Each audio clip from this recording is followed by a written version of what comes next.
बच्चों good evening.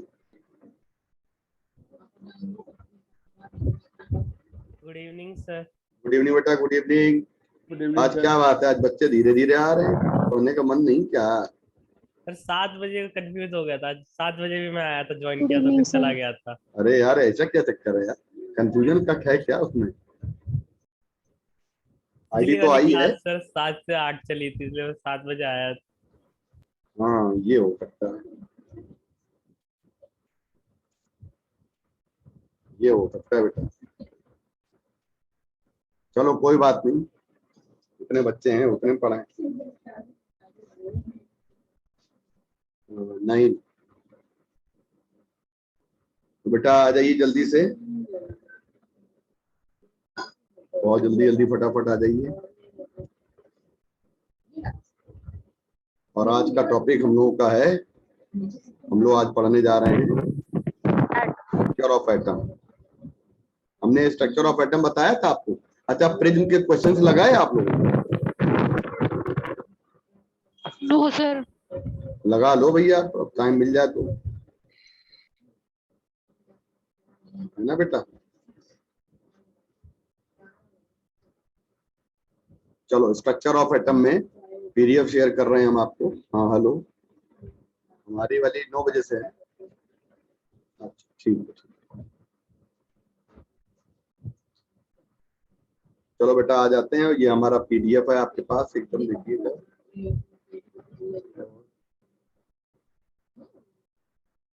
Atomic structure,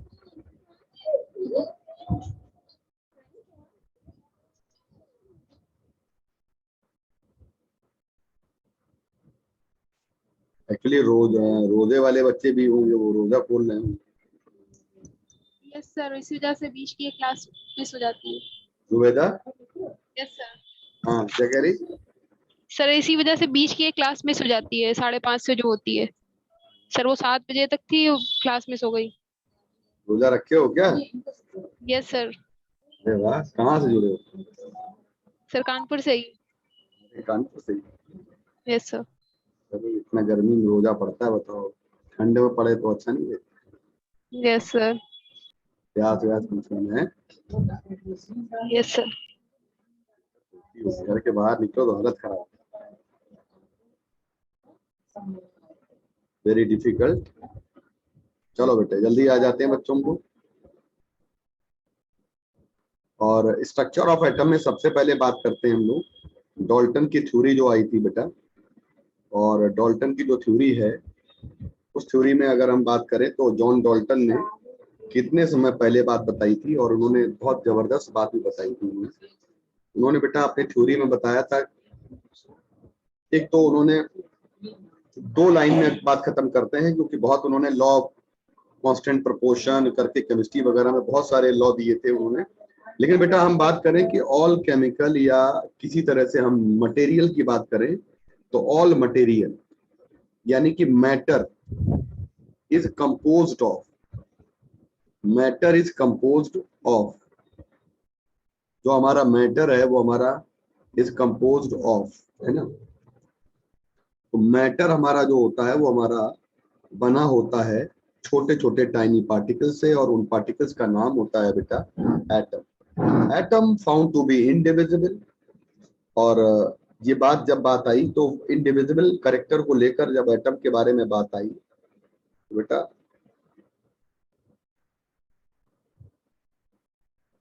जब atom को लेकर ये बात आई तो एटम इज इनडिविजिबल। फिर बाद में जाके एटम को रदरफोर्ड हैं, एंड बेटा बाद में आए थे हमारे रदरफोर्ड, और रदरफोर्ड के पहले आए थे जे थॉमसन। तो जे थॉमसन ने इलेक्ट्रॉन की डिस्कवरी की थी। और गोल्डस्टाइन आए थे, गोल्डस्टीन, तो उन्होंने बेटा कैनाल रेज बताई थी। और उसके बाद बेटा आपके आए थे जो उसको कहते हैं हम लोग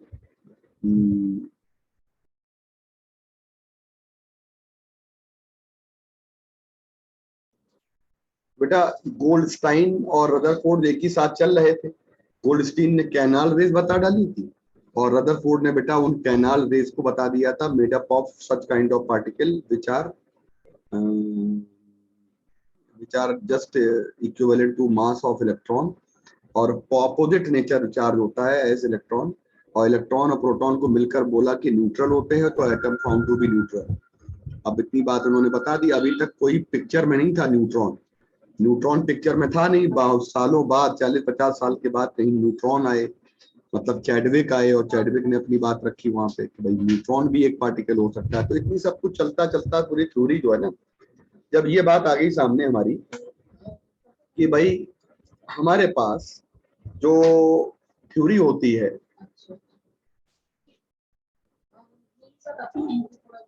हमारे पास जो थ्योरी होती है बेटा, उन थ्योरीज में, मेरी आवाज आ रही है बच्चों? Yes sir.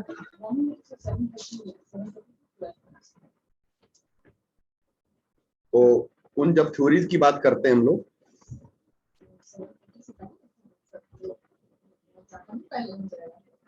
तो बेटा हमारे पास बहुत सारी थ्योरीज आई, और उन थ्योरीज की अगर बात करेंगे ना, तो उन थ्योरीज में हमारे पास एक अल्टीमेटली निकल कर आया कि एटम जो हमारा है वो हमारा नाउ डिविजिबल एटम, उस समय की बात कर रहे हैं, नाउ डिविजिबल।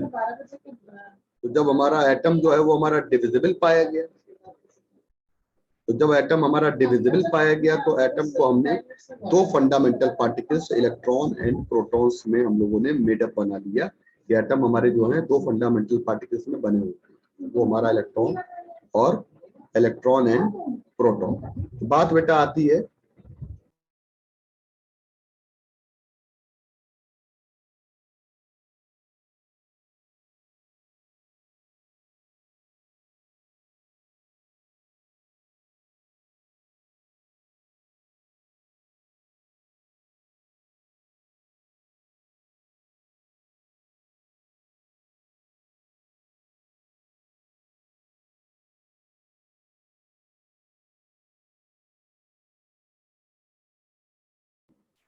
बेटा, आ जाइए जल्दी से कि यहाँ पर हम लोग बात करेंगे जब इलेक्ट्रॉन और प्रोटॉन की, तो डाल्टन की जो थ्योरी है वो हमारी खत्म हो चुकी है, और थॉमसन का मॉडल जब तैयार हुआ तो उन्होंने केवल इलेक्ट्रॉन और प्रोटॉन को लेके बातों को समझाया। अभी भी थॉमसन के मॉडल में कहीं पर भी हमारी पिक्चर न्यूट्रॉन की नहीं है, लेकिन थॉमसन ने बताया कि एटम जो हमारा है ना, उसको हम लोग एक वाटरमेलन से तुलना करें, और साइज ऑफ एटम को जरा ध्यान दीजिएगा, 1 एंगस्ट्रॉम साइज का हमारा एटम का साइज होता है, और अगर हम तुलना करें इसकी किसी वाटरमेलन से, तो हमारे जो सीड होते हैं, वो जो तरबूज के बीज जो होते हैं वो हमारे इलेक्ट्रॉन्स होते हैं, और जो रेड रेड मास होता है वो हमारा क्या होता है बेटा, पॉजिटिव चार्ज होता है। और कहा जाता है कि जैसे मान लीजिए ना, हम केक बनाते हैं ना, तो उसमें पुडिंग करते हैं, तो प्लम पुडिंग मॉडल दे दिया उन्होंने। तो थॉमसन का मॉडल प्लम पुडिंग मॉडल आया, जिसमें इलेक्ट्रॉन को पाया जाने लगा कि इलेक्ट्रॉन हमारे जो होते हैं ना, वो हमारे पुडिंग किए हुए होते हैं, एम्बेडेड होते हैं। एक शब्द आता है ना, जिसको हम लोग एम्बेडेड होते हैं। इलेक्ट्रॉन जो हमारे होते हैं वो हमारे एम्बेडेड होते हैं।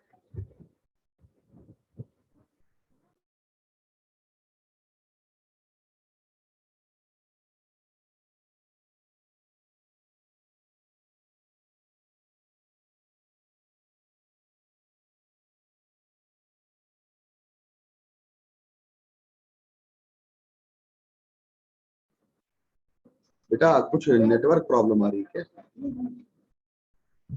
एक बार रीज्वाइन कर लें क्या? आवाज आ रही है बच्चों? Yes sir. अरे चलो, तो बेटा एटम का जो साइज है ना, तो एटम का साइज 1 एंगस्ट्रॉम ऑर्डर में आया, और उसके अंदर हमने पाया कि एटम के अंदर जो होते हैं वो हमारे बेटा इलेक्ट्रॉन जो होते हैं वो हमारे फिक्स्ड होते हैं। जब इलेक्ट्रॉन हमारे फिक्स्ड होते हैं तो हमारा इलेक्ट्रॉन कहीं से भी मोशन नहीं करेगा, तो एक्सेलरेशन नहीं होगा, एक्सेलरेशन नहीं होगा तो एक्सेलरेटेड चार्ज पार्टिकल ही एनर्जी निकाल सकते हैं। इसका मतलब इलेक्ट्रॉन एनर्जी कहीं निकालेंगे नहीं बेटा, समझिए बात। इलेक्ट्रॉन आपके एनर्जी कहीं फाइंड नहीं करेंगे, निकालेंगे नहीं, है ना। तो इसका मतलब क्या हुआ कि इलेक्ट्रॉन हमारे एनर्जी जो है कभी निकालेंगे नहीं। तो एनर्जी जब नहीं निकलेगी तो हम स्पेक्ट्रम नहीं समझ पाएंगे, यानी कि सबसे पहली कमी होती है नो आइडिया ऑफ स्पेक्ट्रम। तो थॉमसन के मॉडल में एम्बेडेड इलेक्ट्रॉन की वजह से no idea of electron, electron का कोई आइडिया नहीं होता, no idea of electron. Electron का बेटा चलने फिरने का कोई आइडिया नहीं है, इलेक्ट्रॉन के मोशन का कोई इलेक्ट्रॉन को आइडिया नहीं है, इलेक्ट्रॉन मूव करेगा नहीं। अल्टीमेटली जब इलेक्ट्रॉन मूव नहीं करेगा तो हम लोगों ने बात समझ ली कि यहाँ पर स्पेक्ट्रम नहीं मिलेगा। आगे बढ़ जाते हैं। रदरफोर्ड का जो मॉडल आता है बेटा, रदरफोर्ड के मॉडल में जब बात करेंगे,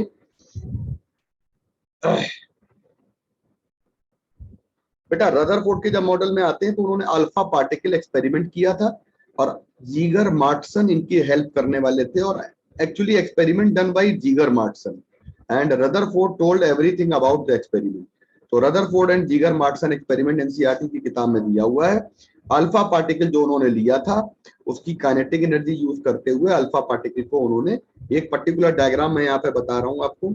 मान लीजिएगा ये हमारी गोल्ड की फॉइल ली थी उन्होंने, ताकि गोल्ड की फॉइल मेलिएबिलिटी की वजह से थिनेस्ट फॉइल में कन्वर्ट हो जाए। और बेटा हमने अल्फा पार्टिकल्स को यहाँ से भेजा तो बहुत सारे ऐसे अल्फा पार्टिकल्स होते हैं, मेनी ऑफ अस, यहाँ पे हमारे कैसे चले जाते हैं, अनडेविएटेड चले जाते हैं। तो भैया इतने सारे अल्फा पार्टिकल जो हमारे अनडेविएटेड जाते हैं, ये अल्फा पार्टिकल ये शो करते हैं कि कहीं ना कहीं atom something like vacant position मिलती है एटम के अंदर, एटम खाली जैसा रहता है, एटम के अंदर कुछ है नहीं। तो जब अल्फा पार्टिकल हमारे को ऐसे होते हैं ना बेटा, जो हमारे अनडेविएटेड जाते हैं, वो बताते हैं कि अल्फा पार्टिकल हमारे अनडेविएटेड है। इसका मतलब कि अल्फा पार्टिकल हमारे जो होंगे वो क्या होंगे, कंफर्म है कि अल्फा पार्टिकल हमारे ये शो करते हैं कि कहीं से कोई हमारा रिपल्शन या अट्रैक्शन नहीं मिल रहा है, तो एटम हमारा वैकेंट हो गया। तो बेटा जब एटम हमारा वैकेंट हो गया तो अब कुछ अल्फा पार्टिकल जब उन्होंने ऑब्जर्व किए तो रेड कलर के अल्फा पार्टिकल ऐसे थे जो हमारे किसी एंगल से डेविएट होते थे, हमारे रेड कलर के अल्फा पार्टिकल किसी एंगल से डेविएट होते थे। तो इनकी संख्या ले लेंगे n2, इनकी संख्या ले लेंगे n1। तो n1 वाले कौन से होते हैं, अनडेविएटेड, और बेटा अनडेविएटेड अल्फा पार्टिकल। और n2 वाले कौन से होते हैं बताइए, n2 वाले कौन से होते हैं, इनका डेविएशन 0 से ज्यादा होता है लेकिन 180 डिग्री से कम होता है।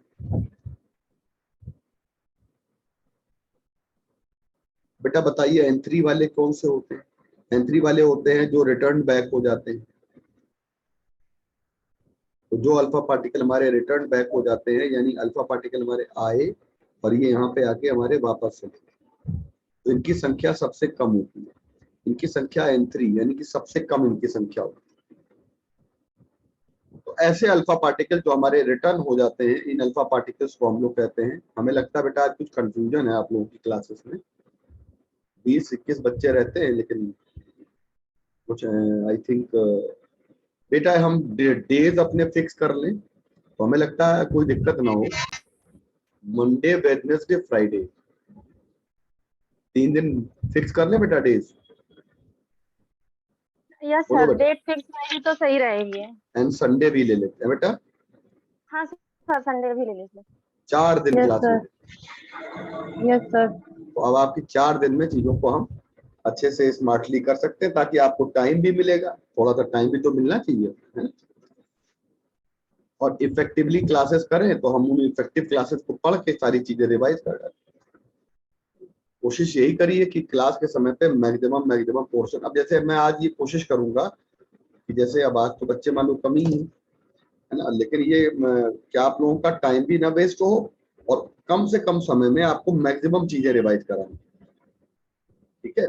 तो बेटा देखिए क्वेश्चन आपका आ सकता है यहाँ से, ये जो गोल्ड फाइल ली थी हमने, ये जो हम लोगों ने गोल्ड फाइल ली थी, गोल्ड फाइल ली थी बेटा,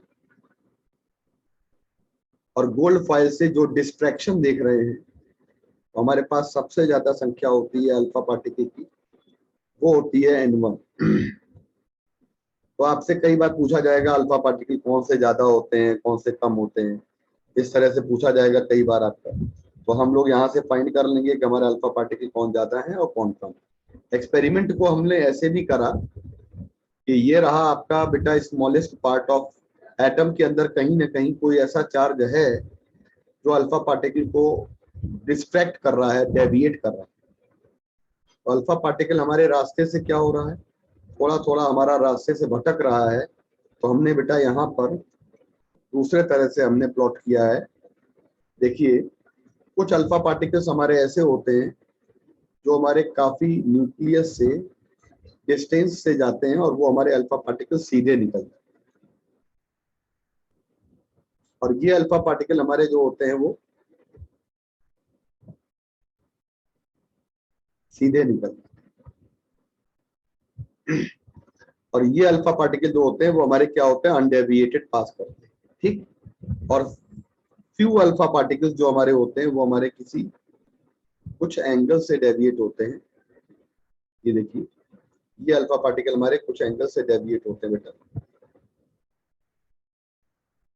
और कुछ हमारे अल्फा पार्टिकल्स ऐसे होते हैं बेटा जो हमारे अल्फा पार्टिकल थोड़े ज्यादा एंगल से मुड़ जाते हैं। ये देखिए, इनका एंगल हमारा, और बेटा एक बात समझ लीजिएगा, very few alpha particles which are, बहुत कम ऐसे अल्फा पार्टिकल्स होते हैं जो हमारे यहां से लौट गया। तो हम लोग यहां से एक काम कर रहे हैं कि सभी अल्फा पार्टिकल्स का डेविएशन जो मैंने दिखाया है इसको देखते चलिए। थीटा 90 डिग्री से कम आया, थीटा आपका 90 डिग्री से कम है, और बेटा यहाँ पर गोल्ड फॉइल है, और ये जो सेंटर वाला पार्ट बताता है कि यहाँ पर सेंटर पे पाया जाने वाला central part of atom is positively charge. Central part of atom is positively charge. Core of atom is positively charge. Central part of atom is positively charge.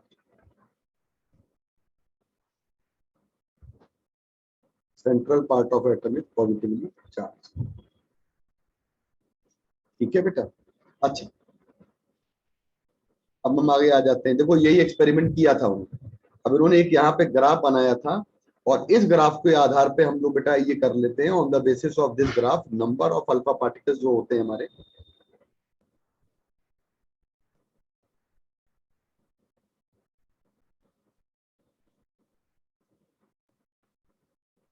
ये जो नंबर ऑफ अल्फा पार्टिकल्स होते हैं, ये हमारे number of alpha particles होते हैं। Angle बढ़ाते जाएंगे तो इनका नंबर जो है वो कम होता जाएगा। इधर हमारा एंगल आ जाएगा, तो एंगल कम होगा तो अल्फा पार्टिकल्स कम होंगे, ज्यादा होंगे, तो इसका मतलब एंगल को बढ़ाते जाएंगे तो अल्फा पार्टिकल्स की संख्या जो है वो हमारी घटती जाएगी। बड़ा अच्छा ग्राफ है और ये आ जाता है, और हम लोगों ने ये चीज बताई भी है। एक आता है least distance of closest approach. कहते हैं अल्फा पार्टिकल जो इसका चार्ज है 2e, और ये अगर हमारा डायरेक्ट कोलिजन करता है और बिफोर कोलाइडिंग न्यूक्लियस से रिटर्न बैक हो जाता है, क्योंकि इसका चार्ज जो है ना पॉजिटिव है, और ये पॉजिटिव चार्ज जो होता है वो हमारा न्यूक्लियस के पॉजिटिव चार्ज से, देखो यहां से ये अल्फा पार्टिकल आया और ये यहां से ही रिपेल हो गया। इधर से अल्फा पार्टिकल आएगा, मान लीजिए अल्फा पार्टिकल इधर से आ रहा, और ये आपका न्यूक्लियस को टच करने से पहले ही रिपेल हो जाता है। तो जो न्यूक्लियस है उसको टच करने से पहले ही आपका अल्फा पार्टिकल रिपेल हो जाता है। तो ऐसी डिस्टेंस होती है, इसको कहते हैं, यहां से यहां तक की जो डिस्टेंस होती है, भाई न्यूक्लियस का चार्ज जो होता है वो प्लस Ze होता है, अल्फा का चार्ज होता है वो प्लस 2e होता है, और इनके बीच की जो डिस्टेंस होती है वो होती है हमारी, तो ये डिस्टेंस आपकी होती है बेटा, इसको कहते हैं least distance of closest approach. यहाँ पे होता क्या है कि अल्फा की जितनी काइनेटिक एनर्जी है वो पूरी kinetic energy of alpha particle, kinetic energy of alpha particle किसको मिल जाती है? Kinetic energy of alpha particle हमारी मिल जाती है न्यूक्लियस। तो अल्फा की जो पूरी काइनेटिक एनर्जी है वो हमारी न्यूक्लियस को मिल जाती है। तो एक बात समझ लीजिएगा, मतलब कहने का अल्फा और न्यूक्लियस, अल्फा और न्यूक्लियस के पॉजिटिव चार्ज इस सिस्टम की वजह से जो पोटेंशियल एनर्जी बनती है, इसके कारण यहाँ पे लिख सकते हैं कि all kinetic energy of alpha particle is converted into electrostatic potential energy between alpha and nuclear charge. और काइनेटिक एनर्जी के ले लीजिए 1/4 pi epsilon naught Q1 Q2 plus 2e alpha का charge plus Ze charge of nucleus, and बेटा gold nucleus है, Z की value पता है 79 होती है गोल्ड के लिए, और ये होता है R0। और आर नॉट को कहते हैं least distance of closest approach. देखो ये पता है आप लोगों को, z पता है, ई स्क्वायर पता है, k पता है, तो मालूम है इस least distance of closest approach, least distance of closest approach, least distance of closest approach जो निकाला है, हम लोग जानते हैं कि आर नॉट की वैल्यू रेडियस की वैल्यू जो होती है वो इससे कम होती है। Radius of nucleus R naught से कम होता है। सर ऐसा क्यों होगा? देखो ऊपर देखो डायग्राम, न्यूक्लियस की रेडियस जो होती है वो ये होती है, देखिए, और रेडियस ऑफ न्यूक्लियस ये, और अप्रोच करने वाली जो डिस्टेंस है वो हमारी, देखो अल्फा टच करके तो जाएगा नहीं, जब अल्फा टच करके नहीं जाएगा तो फिर अल्फा हमारा जो है ना वो रेडियस का जो ऑर्डर आएगा वो कम हो जाएगा। तो वैल्यू जब निकाली थी उन्होंने, तो उन्होंने कहा कि भाई आप यहाँ पे एक काम करो कि 1/4 पाई एप्सिलॉन नॉट की वैल्यू ले लीजिए, के की वैल्यू उन्होंने ले ली थी 5.5 मिलियन इलेक्ट्रॉन वोल्ट, एनसीईआरटी की वैल्यू है, और Z की वैल्यू ले ली थी 79 गोल्ड के लिए। बेटा यहाँ पे हम लोग E की वैल्यू पता है हम लोगों को, सारी वैल्यू सब्स्टिट्यूट कर दीजिए, यहाँ पर हमारे पास अप्रोक्स ये आ गया, और R नॉट की जो वैल्यू होती है लगभग 10⁻14 मीटर के ऑर्डर में आती है। इसको least distance of closest approach कहते हैं। और जो रेडियस होती है ये हमारी आ जाएगी आपकी R नॉट, जो हमारी है ये रेडियस हमारी R नॉट से कुछ कम आएगी, यानी कि लगभग 10⁻15 मीटर के ऑर्डर में। इससे हमारी डिस्कवरी हो गई न्यूक्लियस की रदरफोर्ड के एक्सपेरिमेंट से, और रदरफोर्ड के एक्सपेरिमेंट से न्यूक्लियर साइज निकल के आया। तो आप बताओ कि वॉल्यूम ऑफ एटम और वॉल्यूम ऑफ न्यूक्लियस का आप लोग निकाल सकते हैं, रेशियो क्या हो जाए? आराम से निकाल सकते हैं। जैसे 4/3 पाई आर एटम क्यूब हो जाएगा, और 4/3 पाई आर न्यूक्लियस क्यूब हो जाएगा। तो आर एटम और आर न्यूक्लियस, रेडियस का ऑर्डर लिख लीजिए भैया यहाँ, बाकी कैंसिल हो गया। एटम की रेडियस का ऑर्डर इतना होता है और न्यूक्लियस की रेडियस का ऑर्डर इतना होता है, अप्रोक्स। बेटा इसको लिखेंगे, क्यूब करेंगे तो 10 की पावर हमारे पास आ जाएगा 5:1, और इसका आप कर दीजिए क्यूब, तो हमारे पास वैल्यू आ जाएगी सुटेबल, हमारा बेटा हमारे पास आ जाएगी वैल्यू 10 की पावर आ जाएगी 15, और बेटा ये आ जाएगी।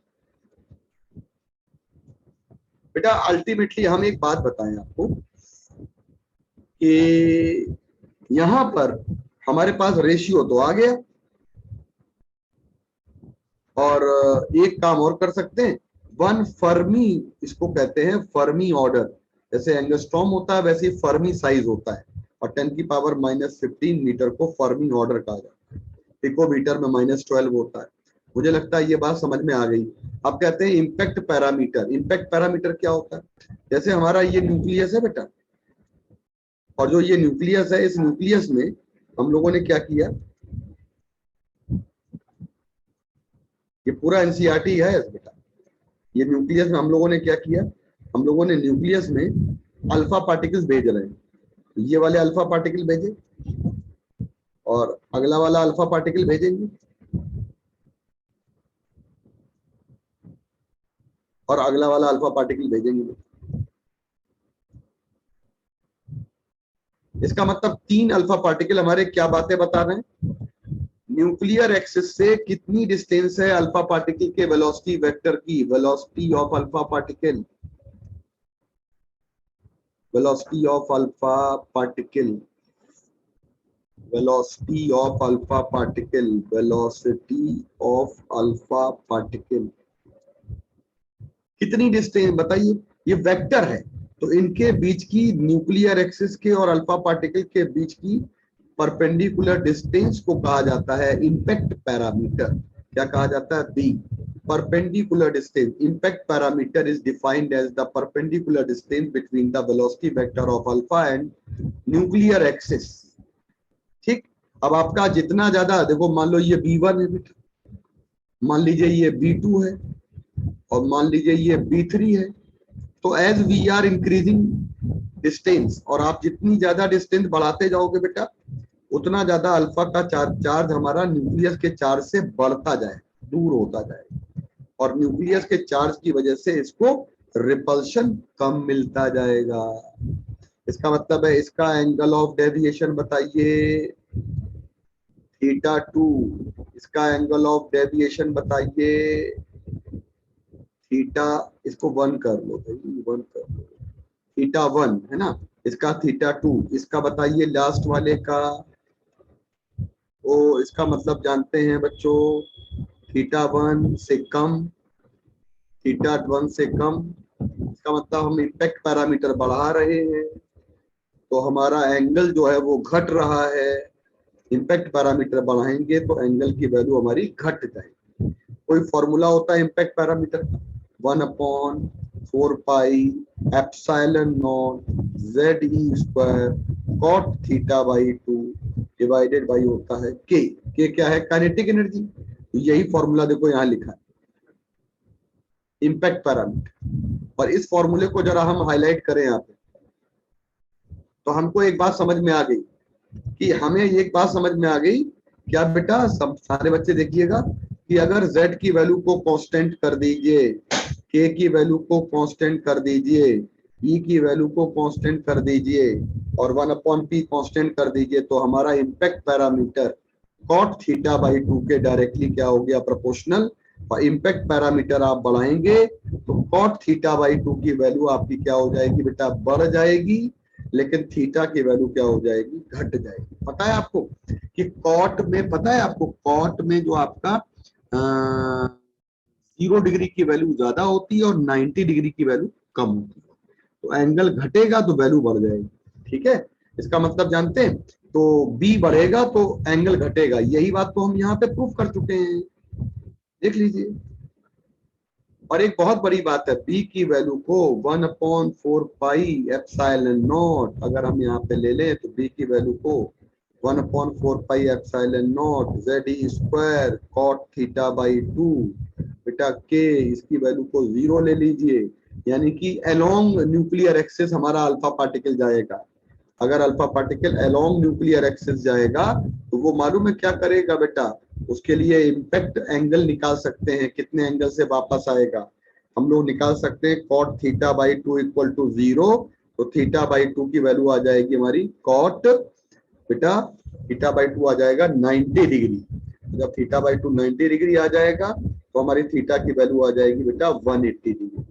तो यानी कि वो अल्फा पार्टिकल जो हमारा बिल्कुल बीचों बीच से जाएगा, देखिए ये वाला अल्फा पार्टिकल है और ये वाला अल्फा पार्टिकल न्यूक्लियर एक्सिस के अलोंग जाता है और वो हमारा 180 डिग्री से टर्न बैक हो जाता है।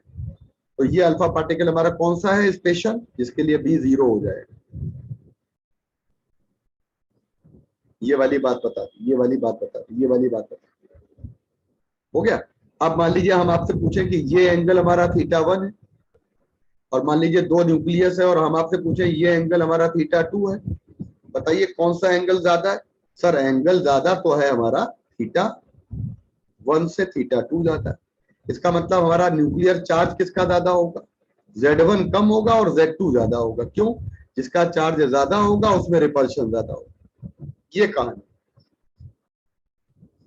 और एक लास्ट पॉइंट हमारा है कि नंबर ऑफ अल्फा पार्टिकल जो होते हैं वो हमारे Z² के डायरेक्टली प्रोपोर्शनल होते हैं और नंबर ऑफ अल्फा पार्टिकल हमारे जो होते हैं वो हमारे sin की पावर 4 और θ/2 के इनवर्सली प्रोपोर्शनल होते हैं। थीटा क्या है, किसी भी एंगल से डेविएशन होने वाला। तो ये हमारे रदरफोर्ड के 7 पॉइंट्स हो गए और सारे 7 पॉइंट से क्वेश्चन आपका पक्का बनेगा, ये ध्यान रखिए बच्चों। हम लोग एक काम कर लेते हैं कि डेज अपने फिक्स कर लेते हैं। मैं आपको मंडे, और कोई भी बच्चा याद रखिएगा कि मेरी क्लास अगर न लगे तो मुझे सबसे पहले बता दीजिएगा, मैं खुद ही अपना एडिट करके आईडी खुद ही डाल दूँ। मंडे, वेडनेसडे, फ्राइडे और सबसे बढ़िया क्लास संडे को, चाहे टेस्ट हो और चाहे ना। बेटा एग्री कर रहे हैं? और इन डेज में क्लासेस हम आपके लेंगे और बिल्कुल वेल प्रिपेयर्ड तरीके से, मतलब कंटेंट भी हम आपको देंगे और कंटेंट के साथ रिवीजन कंप्लीट कराएंगे। मतलब ये नहीं कि हम आपको लिखते रहें और आप समझते रहें, मतलब एक प्रॉपर स्पीड से सारी चीजें चलनी चाहिए। ठीक है बच्चों, जी सर। बताओ इसमें कोई सुधार करना है कि सही है? सही है सर। कई बार क्या होता है कि क्लासेस हम लोगों की मतलब जो है ना, जैसे लगी नहीं लगी। अच्छा आपका उधर बेटा मैग्नेट में क्या चल रहा है? सेकंड चैप्टर अभी शुरू हुआ है कल। खत्म हो गया? बायो से व्हाट्सएप चालू हो। ये सर वही बस हो गया। तो मतलब आपका वो टॉपिक, मतलब वो पहला चैप्टर चल रहा है, नहीं पहला खत्म हो गया, मूविंग चार्ज पार्ट। मतलब मैग्नेटोस्टैटिक शुरू हुआ है, जी जी अर्थ मैग्नेटिज्म वाला। जी। चलो ठीक है, तो इधर हम आपका ऑप्टिक्स और एक एक चैप्टर दोनों का लेके चल रहे हैं। तो कल बेटा हमें कोई बच्चा याद दिला दे तो कल हम आपको कल क्लास मेरी है बेटा? नहीं नहीं है सर, आप लगी नहीं? 8 बजे तक है, आप 8 से सर 9 ले लीजिए टाइम। नहीं क्लास में सर लगवा लीजिए आप अपनी क्लास। लगवा लें कल क्या? Yes sir. लगवा लीजिए सर, जल्दी हो जाएगा। यस चलो सर तो बहुत। ठीक है। नहीं आज तो एक्चुअली क्या है ना, आज हमें छोड़ना पड़ेगा क्योंकि बच्चों को मुझे लगता पता नहीं है खींचे ले क्या। बेटा कल हम जो है ना, फिर अभी हम एडिट करके आईडी डाल देंगे। कल हम आपकी क्लास जो है 7:30। सर आप अपना कब तक खत्म कर देंगे? नहीं आप ये बताओ बेटा, ये कल की क्लास कितने बजे तक लगी आप लोगों को? 1 सेकंड बता। 8 बजे तक है सर, MS सर की लास्ट है। लास्ट, इसके पहले? सर 6:30 से साढ़े लगातार है सर वो। गैप 15 नहीं। आप हम सुबह ले बेटा सकते, सुबह ले लीजिए फिर। नहीं, सुबह तो नहीं बेटा है, मतलब 12 बजे के करीब में। ना सुबह तो बेटा है, सुबह तो हमारे वो है ना ऑफलाइन क्लासेस हैं। तो ये बताओ अगर हम बेटा 8:30 से ले लें? कोई दिक्कत नहीं, शाम को ना सर। शाम है को ना, तो कल 8:30 शाम, से 9:30 जी जी कोई दिक्कत नहीं। ले है ना? लीजिए सर। और अगर दिक्कत ना हो तो 8 बजे छूटो तो 8 ही बजे से ले लें। जी जी कोई 8 दिक्कत ही नहीं बजे तक सर। तो छूटे तो हम 8 ही हो आपका जाते 8 हैं। बजे से डाले दे रहे हैं बेटा, ठीक है? जी बच्चों जरा बाय बाय टाइप करो जल्दी से, 8 बजे से डाल दे रहे हैं। और सर पहले आप। से हम बता देंगे कि भाई हम पढ़ाने जा रहे हैं, किसी बच्चे का नुकसान नहीं हो, है जी ना? ठीक है। अच्छा ये डेज हम बिल्कुल फिक्स किए ले रहे हैं, है ना बेटा? इसमें कौन बच्चा जिम्मेदारी लेगा कि इस डेज में क्लास नहीं लगेगी, हमें बता दे, प्रभांशु। कौन याद रखेगा? हाँ बेटा, तो ये क्यों ना बता दो, जिम्मेदारी लेते हैं लोग, जिम्मेदारी लेने को तैयारी। सर हम कर देंगे आपको। सुंदरम, चलो ठीक है। जी सर सुंदरम सुंदर। नहीं, एवरीवन क्या होता है प्रभाकर, अपनी बात करो। चलो सर हम सुंदरम एवरीवन में तो सर सभी तुम्हारी को ही। जिम्मेदारी है। हमको बिफोर व्हेन आईडी केम तब आप मुझे तुरंत बता दीजिए कि सर आईडी आ गई है, तो मुझे, है ना? जी जी तो हम बेटा अपना एक अनाउंस करके प्रॉपर जो है ना, ताकि बच्चे क्या होते हैं बाद में कहते हैं सर आपकी क्लास अचानक हो, सर तो मंडे बड़ी बैठना दिक्कत है बेटा। मंडे बैठना चाहिए, ट्यूसडे सैटरडे। हाँ फिक्स हो गया, मंडे, वेंसडे, फ्राइडे, संडे, जी जी ये हम अभी लिख के डालेंगे, ठीक है? जी तो हम बेटा क्लास आपकी छोड़ रहे हैं क्योंकि उन बच्चों की बेटा बड़ी शिकायत आती है, हमारे पास मैसेज आते हैं, तो हम बेटा डेज फिक्स कर रहे हैं ताकि वो डेज फिक्स रहेंगे। हम भी अपनी चाहे 5 क्लास हो, चाहे 6 हो, चाहे मैं क्लासेस ज्यादा मेरी हो रही हैं, लेकिन फिर भी हम आपके उन डेज में फिक्स करके क्लास में, जी ठीक है? जी सर। तो बेटा thank you sir, thank you. Rahul, Pratyush, Shailja, Prabhanshu, Sneha, Shivangi, पढ़ते रहिए और हिम्मत से काम लीजिए, और ये मान के चलिए जितना टाइम मिल रहा है आपका कम से कम समय लेके काम खत्म करेंगे, आपका टाइम ज्यादा वेस्ट नहीं करें। सर तभी कब तक खींच जाएगा? बेटा हमको मुश्किल से बेटा हमारा एक मान के चलिए जैसे पर डे एक चैप्टर है जी जी ना, तो ऐसा कुछ नहीं बेटा आ रहा। और जितना हम लोग टाइम लेंगे वो क्वेश्चन डिस्कशन में लेंगे, तो बिल्कुल अभी बहुत टाइम है आपके पास, ठीक है? सर टाइम नहीं है अब। नहीं अरे कल। नहीं बेटा बिल्कुल परेशान मत होइए, जो रिवाइज कर लिया है, जो आपने पढ़ लिया उसको रिवाइज करो, जी जी बिल्कुल नहीं, बिल्कुल जो आगे का बच्चा उसका टेंशन फ्री हो जाए। ठीक है, जी सर। बिल्कुल हिम्मत से काम लीजिए, इस बार निकलना है सब। तो ट्रांजिस्टर हम लोग को इस बार छोड़ना है ना, करना है? ट्रांजिस्टर यार कोर्स में है ही नहीं। पता नहीं सर, कभी हाँ, कभी नहीं उल्टा मिला उल्टा है। पड़ता रहता है, कोई बोलता आएगा, कोई बोलता हाँ? नहीं आएगा, हाँ? सर काम कोई नहीं बोलता है मिला। आएगा, कोई बोलता नहीं आएगा। अरे यार ये बताओ, एनसीईआरटी में नहीं तो कैसे आए? सर एनसीईआरटी के बाहर में एनसीईआरटी तो देख के कुछ बताना। एनसीईआरटी में तो नहीं है सर। हाँ नहीं है। ठीक है बेटा, थैंक यू सर। चलो बाय बेटा। Thank you sir. Thank you sir.